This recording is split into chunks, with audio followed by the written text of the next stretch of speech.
এই যেন অনেকটা চোর পালানোর পর বুদ্ধি বাড়ার গল্প। সিলেটের ভোলাগঞ্জে সাদা পাথর লুটপাটের পর ঘটনাস্থলে গিয়ে হাজির দুর্নীতি দমন কমিশন দুদক। তোড়জোড়ও দেখালো তদন্ত কমিটি। আপাতত পাথর লুট বন্ধ থাকলেও প্রশাসনের গাফিলতি নিয়ে ক্ষোভ স্থানীয়দের। সিলেট প্রতিনিধি আজহার শিমুলকে সাথে নিয়ে রিপোর্ট করছেন নীল মাহবুব, ক্যামেরায় ছিলেন মমিনুল হক আফমান। প্রকৃতির সৌন্দর্য যে লুট হতে পারে ভোলাগঞ্জ সেই সমসাময়িক উদাহরণ। এখানে চারপাশে কালো পাথর আছে, তবে এই জায়গাটি দেখে বোঝা যাচ্ছে যে এখানে বড় একটি সাদা পাথর ছিল, যেটি আসলে এই মুহূর্তে নেই। তার মানে লুট হয়ে গেছে। যেখানে বিবেকের দংশন নয়, ছিল লোভের বিস্ফোরণ, আর তাতেই হরিলুট ধলাই নদীর তীরে হাজার বছরের গল্প বয়ে আনা সাদা পাথর। ওয়ার্ল্ড ওয়াইড এটা সুনাম রয়েছে, তোমরা এটা কেন ধ্বংস করতেছো বা কেন লুটপাটটা করতেছো? ও তারা উত্তরে বলে যে আমাদের পেটে খাবার গেলেই হইল, আমাদের টাকা দরকার। চাইলে তো আপনিও এই সাদা পাথর লুট করতে পারতেন।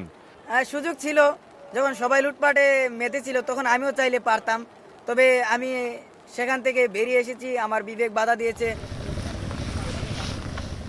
ভোলাগঞ্জের এই সাদা পাথর এলাকার পরিধি 15 একর, যার প্রায় 80% এখন ধুধু বালুচর।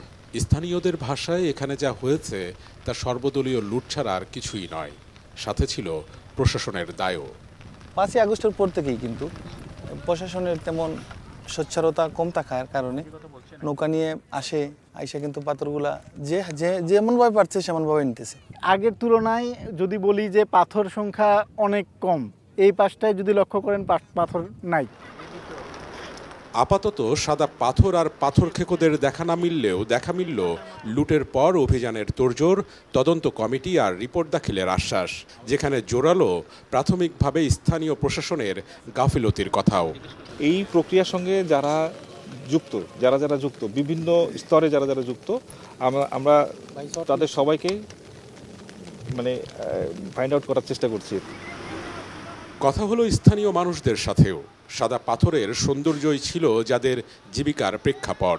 বলছেন কমেছে পর্যটকের সংখ্যা, সরকার দায়িত্ব না নিলে দায় মেনে ভবিষ্যতে পাথরই বাঁধতে হবে ক্ষুধার্ত পেটে।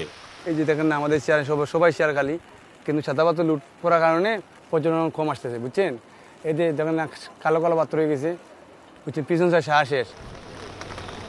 যদিও তাদের প্রত্যাশা আবার কয়েকটা ঢল নামলে ভরাট হয়ে যাবে ধলাই নদীর তীরের সৌন্দর্য, তবে খালি হলো যতটুকু, তাতে কতটা টনক নড়বে প্রশাসনের। নীল মাহবুব, চ্যানেল 24, ভোলাগঞ্জ, সিলেট।